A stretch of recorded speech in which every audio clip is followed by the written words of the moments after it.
The Council movement also shows that Islamic rule and its savagery are not people's choices. They are not their culture and their religion, as Islamists often claim, but actually the culture and religion of a political movement that imposes it with brute force. If it is people's culture and religion, why does the regime in Iran, for example, have to arrest 7,000 women in 1 month in one city for improper veiling? If it's people's culture and religion, why do the religious police in Saudi Arabia have to prevent men from trying to save girls who are fleeing a burning building, prevent them from touching them because they say they're not religiously allowed to touch girls that are not closely related to them?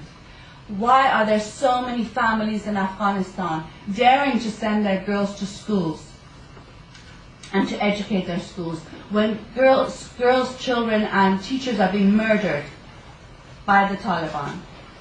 And why are we getting several members joining our movement here in every country in Europe every week?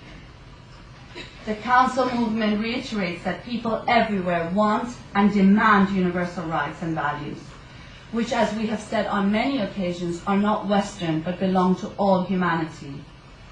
The Council movement unequivocally defends universalism vis-à-vis a culture of and a climate of cultural relativism. Contrary to its image, cultural relativism does not lead to a more tolerant society, but a more intolerant one. It aids and abets the political Islamic movement by justifying Islamic rule and deflecting criticism of its inhumane nature.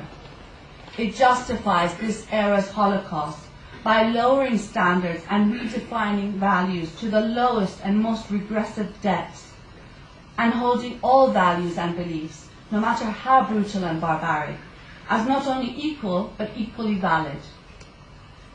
Rather than being anti-racist, cultural relativism is racism, pure and simple, by implying that people choose to live the way they are forced to.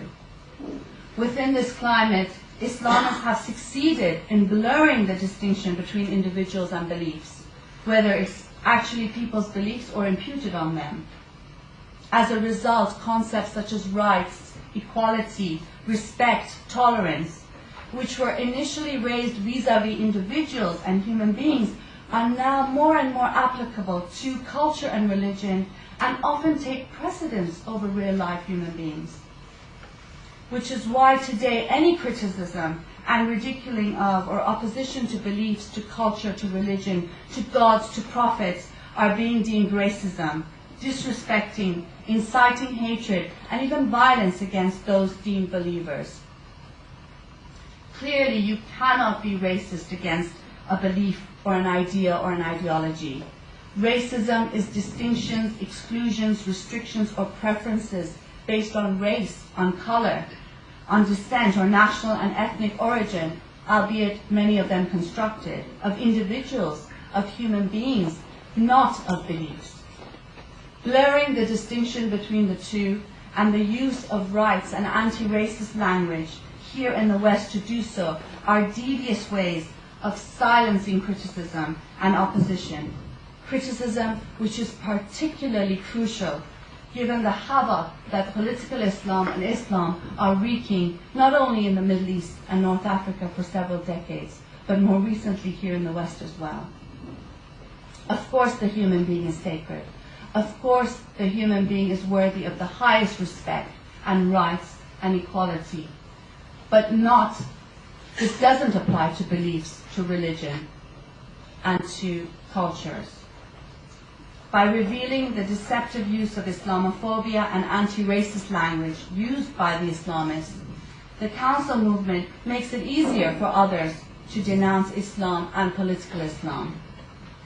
Another tactic of the political Islamic movement is to limit free expression by deeming any criticism of religion a no-go area, again, in order to prevent criticism, so it can go about its business as usual.